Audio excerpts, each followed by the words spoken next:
ВМРО-вски резил во општина Карпош, трет дел.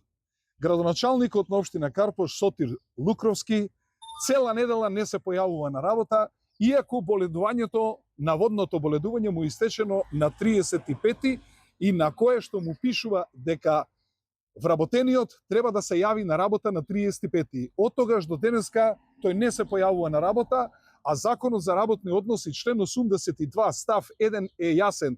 Тој вели дека ако вработениот не се јави 3 последователни денови на работа и не го оправда своето отсуство, му седи отказ без отказен рок. Овој вработен може да отсаствува од работа по 3 основи. Ако е на службен пат, ако е отворил годишен одмор или пак ако отворил боледување. Тој не отворил ниту боледување затоа што докторите одбиваат да му дадат лажно боледување како тоа што се случи претходниот пат. И замислете, можно ли е 500.000 вработени во оваа држава, ако 3 дена не дојдат на работа да добијат отказ, без отказен рок, а само градоначалникот на општина Карпош Сотир Лукровски, тој може и понатака да се излежава и да седи дома, и тоа по заштита на председателот на владата Кристијан Мицковски, кој што рече дека после боледувањето му треба на човекот малку одмор. Навистина, ова е навреда на интелигенцијата и на здравиот разум на граѓаните на општина Карпош и мислам дека инспекторатот за труд треба да дојде и да констатира техничка победа на граѓаните на општина Карпош над беззаконието што го прави господинот Кристијан Мицковски и ВМРО-ДПМН. Господине Јакимовски, го читав законот, не сум правник за да го толкувам, меѓутоа имате поголемо искуство во тој дел.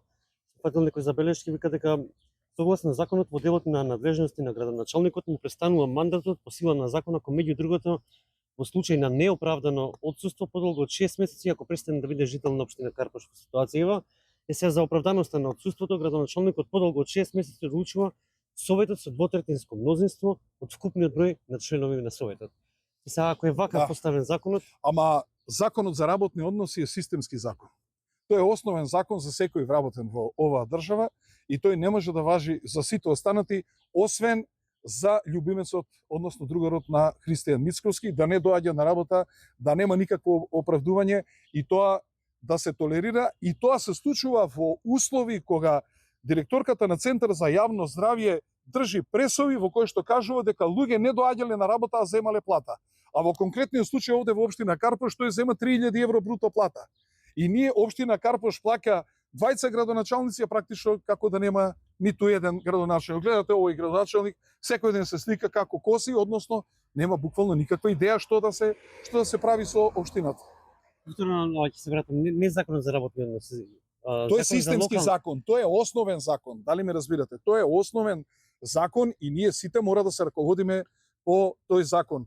Овој човек не дава никаква информација, тој е јавна личност. Замислете, претседателите на Соединетите американски држави на секој 6 месеца се одат на лекарски преглед и нивната здравствена состојба е јавно достапен документ, односно нацијата мора да знае што се случува со нивниот претседател, какво е неговото здравствена состојба. А ние овде гледаме дека тие практично се кријат, односно се обидуваат да се заскријат за лажно боледување, а всушност човекот не сака повеќе да доаѓа на работа, а вината не може да ја бара ниту кај мене, ниту кај било кој друг граѓанин на општина Карпош, освен во неговите колеги од ВМРО-ДПМН, и тие најдобро се знаат што се причините зошто тој повеќе не сака да доаѓа на работа. Повеќе прочитајте на mkinformer.com или на линкот во коментар.